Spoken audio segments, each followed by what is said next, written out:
Hello viewers, welcome to నా news updates. ప్రతిక్షణం ప్రజాపక్షం. ఈనాటి ప్రధాన వార్తాంశాల్లోకి వెళ్లే ముందు మనం చాలా రోజుల నుంచి మాట్లాడుకుంటా ఉన్నాం. బస్తర్ ఆదివాసీ ప్రాంతంలో ఆదివాసీల యొక్క దమనకాండ జరుగుతూ ఉన్నది, హత్యాకాండ జరుగుతూ ఉన్నది. వాళ్ళను నక్సలైట్ల ముద్ర వేసి చంపుతా ఉన్నారు. చిన్న పిల్లల దగ్గర నుంచి పెద్దవాళ్ళ వరకు ప్రతి ఒక్కరిని కూడా హత్య చేస్తూ ఉన్నారు. 10,000 మంది పారామిలిటరీ బలగాలు ఈ బస్తర్ ఆదివాసీ ప్రాంతాన్ని చుట్టుముట్టేశాయి. డ్రోన్లతోటి బాంబులు వేస్తున్నారు. పిల్లలు చదువుకునేటటువంటి స్కూల్స్లలో పోలీస్ స్టేషన్లు పెడతా ఉన్నారు. వాళ్ళని ఆ స్కూల్కి రానివ్వట్లేదు. చివరికి చదువు చెప్పడానికి వచ్చినటువంటి టీచర్ను కూడా వాళ్ళు హత్య చేసినటువంటి పరిస్థితి. ఈరోజు ప్రశ్నించినటువంటి ప్రతి ఒక్కరిని నక్సలైట్ల పేరుతోటి చంపుతా ఉన్నారు. ఇది తప్పు, ఇట్లా ఆదివాసులను చంపకూడదు. ఇట్లా ఈ యొక్క పెట్టుబడుల పేరుతోటి అదానీ కంపెనీ ఈ విధంగా వందల ఎకరాలను విధ్వంసం చేస్తూ అక్కడ ఉన్నటువంటి అటవీ ప్రాంతాన్ని, ఆ సంపదను పూర్తిగా దోచుకునే ప్రయత్నం చేస్తూ ఉన్నది.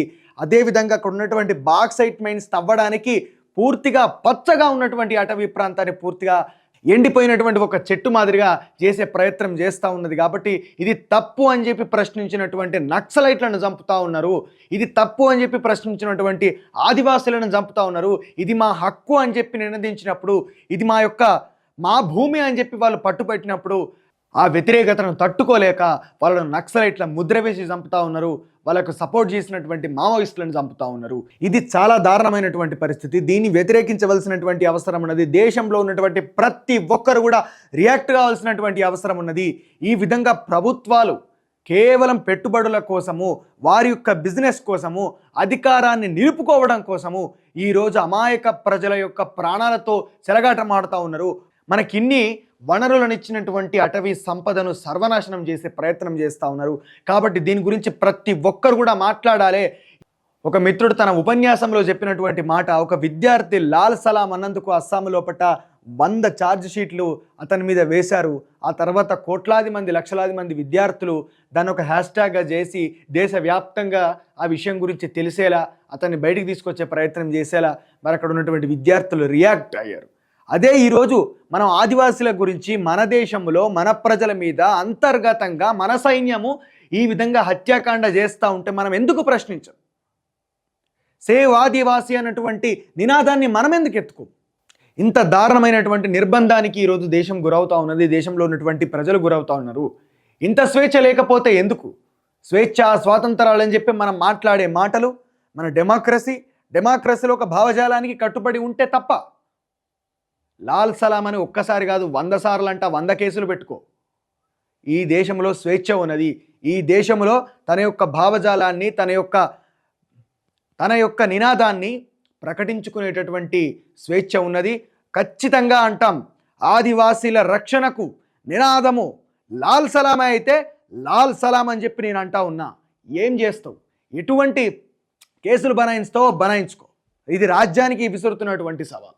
ఇక ప్రధాన వార్తాంశాల్లోకి వెళితే ముందుగా ఆంధ్రజ్యోతి దినపత్రిక పరిశీలిస్తే, తెలంగాణ తల్లి విగ్రహాన్ని 10 ఏళ్లలో పెట్టలేదేం, సచివాలయం ఎదుట ఎందుకు ఏర్పాటు చేయలేదు, డిసెంబర్ 9న సచివాలయంలో మేం పెడతాం, దీనిపై మాట్లాడే నైతిక హక్కు కేటీఆర్కి లేదు, అధికారం కోల్పోయిన బలుపు తగ్గలేదు, రాజీవ్ గాంధీ విగ్రహాన్ని తొలగిస్తానంటావా, టచ్ చేసి చూడు వీపు చింతపండే, రాజీవ్ గాంధీ జయంతి సభలో సీఎం రేవంత్, కేటీఆర్పై పోలీసులకు ఎంపీ అనిల్ ఫిర్యాదు. ఈ దేశంలో విగ్రహాలు ఎన్ని ఎక్కువైతే అజ్ఞానం కూడా అంత ఎక్కువైపోతుంది. ఎందుకంటే ఈ విగ్రహ రాజకీయాలు ఎన్ని సంవత్సరాలు చేస్తారు? మీరు తెలంగాణ తల్లి విగ్రహాన్ని 10 ఏళ్లలో సచివాలయం కూడా పెట్టలేదని కాదు, ఈ 10 ఏళ్ల లోపట కావచ్చు, ఇప్పుడున్నటువంటి మీరు కావచ్చు, అసలు తెలంగాణ తల్లికి ఏం ఊడబొడుస్తారు? ఈ తెలంగాణ సామాజికంగా అభివృద్ధి చెందడానికి, ఆర్థికంగా అభివృద్ధి చెందడానికి మీరేం చేస్తూ ఉన్నారు? మీరేం చేసిరు ఇప్పటి వరకు? ఇక్కడ తెలంగాణ, భౌగోళిక తెలంగాణకు ఈరోజు తెలంగాణ ప్రజలు పోరాటం చేయలేదు కదా.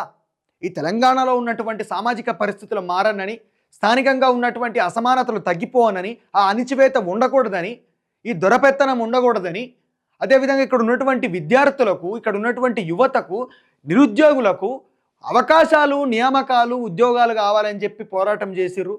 హక్కుల కోసం పోరాటం చేసిర్రు, నీళ్ళ కోసం పోరాటం చేసిర్రు, అభివృద్ధి కోసం పోరాటం చేశారు. కానీ విగ్రహాల కోసం పోరాటం చేయలేదు కదా.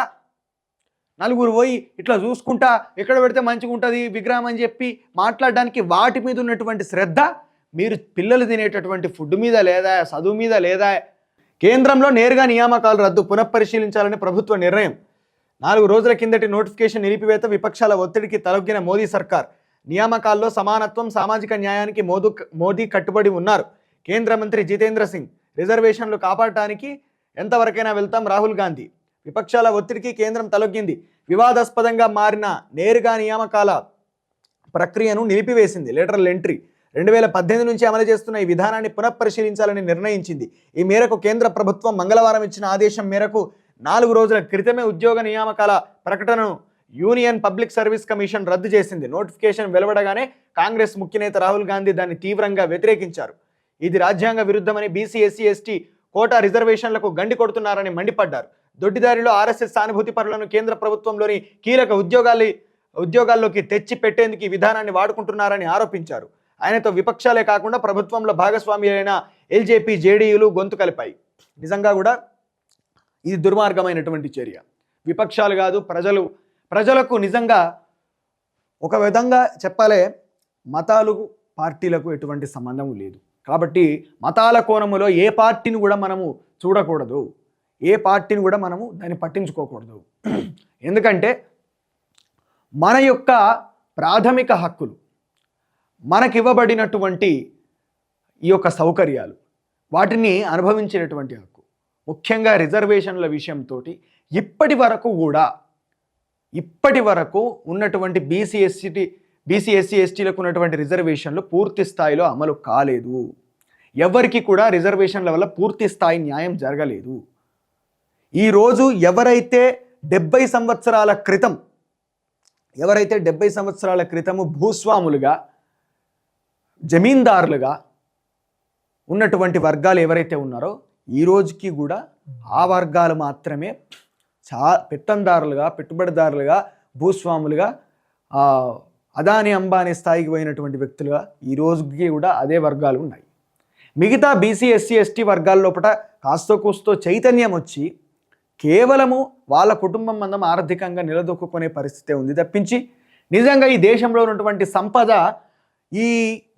వీళ్ళు తిన్నంత, ఈ అదానీలు, అంబానీలు, పెట్టుబడిదారీ వర్గము, ఈ యొక్క అగ్రవర్ణాలకు సంబంధించినటువంటి ఆ వ్యక్తుల దగ్గర ఉన్నటువంటి సంపదతో పోల్చుకుంటే మిగతా బీసీ, ఎస్సీ, ఎస్టీల సంపద కూడా ఆ టాలీ కాదు. అట్లాంటి పరిస్థితుల్లో ఇంకా ఆర్థికంగా, రాజకీయంగా, సామాజికంగా వెనకబడి ఉన్నటువంటి పరిస్థితి. అట్లా వాళ్ళకు అంతో ఇంతో ఉపశమనం కలిగించడానికి ఏర్పాటు చేయబడ్డటువంటి రిజర్వేషన్లను కాలరాస్తూ ఈరోజు ఇది మేము రాజ్యాంగాన్ని పట్టుకొని పార్లమెంట్లోకి ఎంట్రీ ఇచ్చినటువంటి ప్రధానమంత్రి గారు మరి దయచేసి ఆ రాజ్యాంగం యొక్క ఆత్మను కాపాడాల్సినటువంటి అవసరం ఉన్నది కదా. ఖచ్చితంగా మీరు దానికి పూర్తిగా వ్యతిరేకంగా వ్యవహరించినప్పటికీ, మీరు కేవలము ఆ బుక్కు పట్టుకొని ఒక నాటకాన్ని ప్రదర్శించినప్పటికీ కూడా ఎవరు నమ్మే పరిస్థితి లేదు. కాబట్టి ఈరోజు ఎట్టి పరిస్థితుల్లో కూడా మీరు రాజ్యాంగ విరుద్ధంగా ప్రవర్తించడానికి, ఈ విధంగా రిజర్వేషన్లను కూడా పూర్తిగా విస్మరించి, రిజర్వేషన్లకు వ్యతిరేకంగా, రాజ్యాంగ స్ఫూర్తికి విరుద్ధంగా ఈ విధంగా ఉద్యోగ నియామకాలు చేపట్టడం అనేది, దానివల్ల ఎంతమంది నష్టపోతారు, దానివల్ల ఎంతమంది కష్టపడ్డ వాళ్ళు, ఎంతమంది ఆ యొక్క రిజర్వేషన్ల ద్వారా ఉద్యోగ అవకాశాలని పొందేటటువంటి వ్యక్తులు నష్టపోతారన్నటువంటి విషయాన్ని కూడా మీరు ఆలోచించవలసినటువంటి అవసరం ఉన్నది. ఆలోచించినా ఏం చేస్తారో మాకు ఎరికే. కాబట్టి ప్రజలు ఇచ్చినటువంటి తీర్పుకు కట్టుబడైన ఆ నిర్ణయాన్ని వెనక్కి తీసుకోవాలి. పునఃపరిశీలించినప్పటికీ కూడా ఆ నిర్ణయాన్ని అమలు చేసే విధానం అనేది మారాలని చెప్పి ఈ సందర్భంగా తెలియజేసుకుంటూ, బీసీ కోటాకు మధ్య మార్గం చట్ట ప్రకారం 23%, పార్టీ పరంగా 19% హామీ నిలబెట్టుకోవడానికి సుప్రీం తీర్పు అమలుకు ఇదే మార్గం. స్థానిక సంస్థల ఎన్నికల ఫార్ములాపై రాష్ట్ర ప్రభుత్వ యోచన తాము పాటిస్తూ ఇతర పార్టీలను సవాలు చేయాలన్న ఉద్దేశం. రాష్ట్రంలో ప్రస్తుతం బీసీలకు 23%, ఎస్సీ, ఎస్టీలకు 21%. ఇప్పుడు ప్రస్తుతం ఉన్నటువంటి 23% తోటి ఇంకొక 19% కలిపి 42% ఈ బీసీ రిజర్వేషన్ని అమలు చేయాలన్నటువంటి ఆలోచనతోటి కాంగ్రెస్ ప్రభుత్వం ఉన్నట్టుగా ఇక్కడ ఏబిఎన్ ఆంధ్రజ్యోతిలో ప్రచురణ చేశారు. ఈ స్థానిక సంస్థల ఎన్నికల కంటే ముందు ఇంత ఖాళీలో మీకు తెలంగాణ తల్లి విగ్రహం ఏర్పాటు చేయడానికి టైం దొరుకుతా ఉన్నది, లేకపోతే ఇంకా అటు అమెరికాకో, కొరియాకో అటో ఇటో పోవడానికి టైం దొరుకుతా ఉన్నది. పూర్తి స్థాయి లోపట మరి పనికిరానటువంటి విషయాల మీద సమీక్షలు నిర్వహించడానికి మీకు టైం దొరుకుతా ఉన్నది. ఎందుకు మీరు బీసీ కులగణన నిర్వహించరు? కులగణన చేయడానికి మీకు ఉన్నటువంటి అడ్డేంటిది? స్థానిక సంస్థల ఎన్నికలు ఇప్పుడు కాకపోతే ఇంకొక 6 నెలల తర్వాత పెట్టుకొని 6 నెలలలోపు ఖచ్చితంగా బీసీ కులగణన చేయాల్సినటువంటి అవసరం ఉన్నది కదా. ఉద్యోగాలు నియమించే యొక్క ప్రక్రియ లోపట ఆ ప్రక్రియ కంటే ముందు బీసీ కులగణన వేస్తే బాగుంటుంది కదా. ఆల్రెడీ ఎస్సీ వర్గీకరణ అంశం సుప్రీంకోర్టు తీర్పిచ్చింది కాబట్టి దాని యొక్క మార్గదర్శకాలను కూడా పాటించవలసినటువంటి అవసరము. అందులో రిజర్వేషన్ ఇవ్వాలి, బీసీలకు రిజర్వేషన్ ఇవ్వాలి. తద్వారా మీరు రాజకీయంగా వాళ్ళకు 42% రిజర్వేషన్ అమలు చేసే అది చట్టపరంగా చేయాల్సినటువంటి పరిస్థితి. కానీ ఈరోజు మీరు పార్టీ పరంగా మేము ఉదార స్వభావాన్ని చూపెడతాము, మేము బీసీల మీద మాకు వల్లమల్లిన ప్రేమ ఉందని చెప్పి ప్రకటించుకోవడానికి, ఆ రకంగా ఓట్లు దండుకోవడానికి ఈరోజు మీరు స్థానిక సంస్థల్లో ఈ విధంగా 19% మేము మా పార్టీ తరఫున ఇస్తాను రిజర్వేషన్ అంటే ఎవరికి కావాలని భిక్షం కాదు, మా హక్కు కావాలని చెప్పి ప్రజలు అడుగుతూ ఉన్నారు. కాబట్టి మీరు డెఫినెట్గా బీసీల యొక్క కులగణన చేసిన తర్వాత దాని ప్రకారంగా ఆ వర్గీకరణ ప్రకారంగా బీసీలకు 42% మీరు చట్టపరంగా ఇవ్వాలి. కానీ మేము బిచ్చమేతామని చెప్పానంటే మాత్రం అది ఎట్టి పరిస్థితుల్లో ఎవరు కూడా ప్రశంసించరు. అది అడ్డగోలుగా ఎన్ఓసీలు నీటిపారుదల శాఖ పరిధి కాకపోయినా జారీ, కలెక్టర్లకు తెలియకుండానే ఇచ్చిన అధికారులు. ఎఫ్టీఎల్లో నిర్మాణాలకు అనుమతులపై హైడ్రా ఆరా, రెవెన్యూ అధికారులతో హైడ్రా కమిషన్ భేటీ. ఇంకొక వార్త ఏమిటంటే హైదరాబాదులో వాన దడ, తెల్లవారుజామున కుండపోత వర్షం, చెరువుల్లా రోడ్లు, కొట్టుకెళ్లిన కార్లు, రామ్నగర్లో గల్లంతైన వ్యక్తి. 14 చోట్ల 10 నుంచి 12.5 సెంటీమీటర్ల వర్షం. ఉమ్మడి రంగారెడ్డి, పాలమూరు, నల్లగొండలోను జోరు వాన. యాదాద్రిలో అత్యధికంగా 17 సెంటీమీటర్ల వర్షపాతం. ఇక్కడ చూసినాం కదా అడ్డగోలుగా ఎన్ఓసీలు హైడ్రా ఏందో చేస్తానని చెప్పి. ఇది ఎందుకు ఈ రెండింటి గురించి మాట్లాడుతూ ఉన్నా అంటే, నేను హైడ్రా అంటే ఫుల్ ఫామ్ వచ్చేసి హైడ్రా అంటే Hyderabad disaster response and assets protecting agency అని చెప్పారు. ఈరోజు మీరు వందల భవనాలు చెరువు శిఖము లోపట కట్టినటువంటి అక్రమ నిర్మాణాల పేరుతోటి కూల్చేస్తున్నారు. ఇక్కడ ఏర్పడ్డటువంటి పూర్తి స్థాయి సమస్యలు ఏమిటో వాటి గురించి సమీక్ష లేకుండా ఏవి రంగనాథ్ గారు చాలా నిజాయితీగా చాలా గొప్పగా వ్యవహరిస్తున్నారు. ఏవి రంగనాథ్ గారు మొత్తం తన కర్తవ్యాన్ని లాఠీ పట్టుకొని అందరిని డిక్టేట్ చేస్తూ ఉన్నారు, చాలా గొప్పగా వ్యవహరిస్తూ ఉన్నారు. అక్కడ ఉన్నటువంటి అక్రమ కట్టడాలన్నింటినీ కూడా నిర్దాక్షిణ్యంగా కూల్చేస్తూ ఉన్నారు, అక్రమార్కుల గుండెల్లో పట దడలు పుట్టిస్తూ ఉన్నాడు అని చెప్పి మనం చాలా చప్పట్లు కొడతాం. ప్రతి ఒక్కరిని కూడా మరి హైడ్రాను చాలా ప్రశంసిస్తూ ఉన్నాం. ముఖ్యమంత్రి దగ్గర నుంచి మామూలు వ్యక్తి వరకు ప్రతి ఒక్కరు కూడా హైడ్రా గురించి చాలా గొప్పగా మాట్లాడుతూ ఉన్నారు. కానీ నిన్న హైదరాబాద్ లోపల కుండపోత వాన కురిసింది. చాలా ప్రాంతాలు కూడా ముంపుకు గురైనటువంటి పరిస్థితి, ఒక మనిషి కొట్టుకపోయినటువంటి పరిస్థితి. హైదరాబాద్ లోపల వర్షం వస్తే మొత్తము ఆ మూల నుంచి ఈ మూల వరకు మెయిన్ రోడ్ మీద ట్రాఫిక్ స్తంభించిపోయి గంటల కొద్దీ ప్రయాణికులు విపరీతమైనటువంటి ఇబ్బందులు పడుకుంటూ వెళ్లాల్సినటువంటి పరిస్థితి ఉన్నది. మరి ఇక్కడ ఏంటిది, disaster response and assets protect అని చెప్పి మాట్లాడారు. ప్రతి ఒక్కటి అసెటే, ప్రతి ఒక్కటి కూడా డిజాస్టర్ జరిగినప్పుడు మరి దానికి రెస్పాన్స్ ఇవ్వాలి కదా. మరి ఇక్కడ దీని గురించి హైడ్రాని ఎందుకు ప్రశ్నించరు? పత్రికలు కానీ వీళ్ళ బదనే చేసేటోళ్ళు కానీ హైడ్రా గురించి గొప్పగా మాట్లాడేటోళ్ళు డిజాస్టర్ రెస్పాన్స్ ఏది అని చెప్పి మాట్లాడాలి కదా. కేవలం ఈరోజు బిల్డింగ్స్ని కూలగొట్టి అక్రమ కట్టడాలను కూల్చేసి చప్పట్లు కొడితే కాదు కదా ముచ్చట. అది ఒక్కదాన్ని ఫోకస్ చేసి మిగతా డిజాస్టర్ గురించి చూపెట్టే ప్రయత్నం చేస్తలేరు ఎవరు కూడా. మీరు బిల్డింగ్లు కూలగొడితే మురిసిపోకుర్రి. ఎందుకంటే ఎంతోమంది అమాయకులు చెరువు శిఖం లోపల చాలా తక్కువ ధరకు భూమి వస్తుంది కదా అని చెప్పనంటే దాన్ని ఆసరగా చేసుకున్నటువంటి ఈ పెట్టుబడిదారులు ఏం చేస్తారు, ఈ ఆక్రమణ చేసినటువంటి భూముల లోపల ఫ్లాట్స్ వేసి తక్కువ ధరకు అమ్మితే ఎంతోమంది కొనుక్కున్నారు. మరి ఆ బాధితులకు న్యాయం జరగదా? అక్కడ వాళ్ళు సొంత ఇల్లే కట్టుకున్నారు కావచ్చు, ఇండస్ట్రీ పెట్టుకున్నారు కావచ్చు, అదంతా నష్టపోయినట్టే కదా.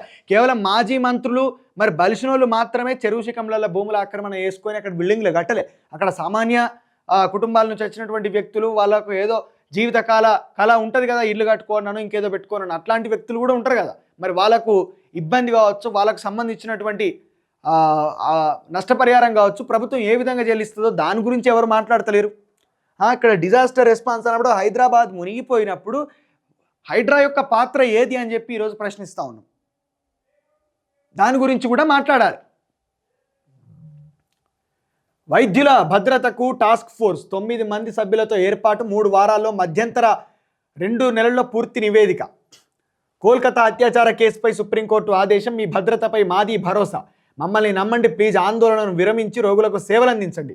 వైద్యులకు అత్యున్నత న్యాయస్థానం పిలుపు, నేరస్తుడు పశువులా వ్యవహరించాడు, అత్యాచార ఘటన భయానకమంటూ వ్యాఖ్యలు. టాస్క్ ఫోర్స్లో AIG CMD doctor Nageshwar Reddy. బడిలో చిన్నారులపై లైంగిక దాడి. మహారాష్ట్రలోని బద్లాపూర్లో ఘటన, స్థానికుల ఆగ్రహము, పాఠశాల ధ్వంసము, రైలు రోకో. ఇది దారుణం.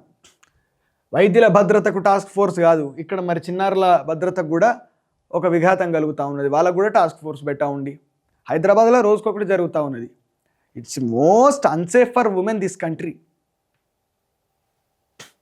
అందరికీ భద్రత కావాలి, ఆడవాళ్ళందరికీ కూడా. కేవలం ఆ ఒక్క ఫీల్డ్లో ఉన్నటువంటి వ్యక్తులకు మాత్రమే భద్రత కాదు, ప్రతి ఒక్క ఫీల్డ్కి ప్రతి ఒక్క మహిళకు భద్రత కావాలి. ఆ భద్రత దిశగా ప్రభుత్వాలు పనిచేయాలి.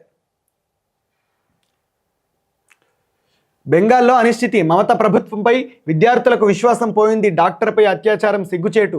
సీఎం నిరసనకు దిగడం ఏంటి? అపరిచితుడులా మమత తీరు. బెంగాల్ గవర్నర్ ఆనంద్ బోస్ రాష్ట్రపతి ముర్ముతో భేటీ. రాష్ట్రంలో స్థితిగతులపై నివేదిక. ఒక గవర్నర్కి ఇట్లాంటి వ్యాఖ్యలు చేసేటటువంటి ఆలోచన ఉండద్దు అసలు. ఒక గవర్నర్ ఇట్లాంటి వ్యాఖ్యలు చేయడమా? గవర్నర్లకి ఏం సంబంధం అండి? ఎవడండి గవర్నర్ రాష్ట్రాలకు? మీరు ఎక్కడి నుంచి వచ్చారు? అసలు మీరు ఎందుకు ఈ విధంగా ప్రవర్తిస్తూ ఉన్నారు? ఎన్టీ రామారావు కాలం నుంచి ఇప్పటి వరకు గవర్నర్ల యొక్క పాత్ర అవసరం లేదు. అసలు గవర్నర్ని ఎవడు పెట్టమంటాడు? గవర్నర్ వ్యవస్థ అవసరం లేదు. మీకు రాజభోగాలు, విలాసాలు, రాజకీయ అనిశ్చితి తీసుకురావడానికి ప్రయత్నం చేస్తూ ఉంటారు ఇట్లాంటి దుర్మార్గులందరూ కూడా కలిసి. మమతా బెనర్జీ యొక్క తీరు, ఆ యొక్క దర్యాప్తు ముమ్మరములో వేగవంతం చేయాలన్నటువంటి ఒక ఆలోచన తీసుకురావాలి ఖచ్చితంగా. కానీ ఇక్కడ అందరూ కోరుకునేది ఏంటంటే, ఇక్కడ నేను మమతా బెనర్జీకి ఎట్టు పరిస్థితుల్లో కూడా నేను సపోర్ట్గా మాట్లాడతలేను. కానీ ఇక్కడ కోరుకునేటటువంటి విషయం ఏంటంటే ఇన్స్టంట్ జస్టిస్.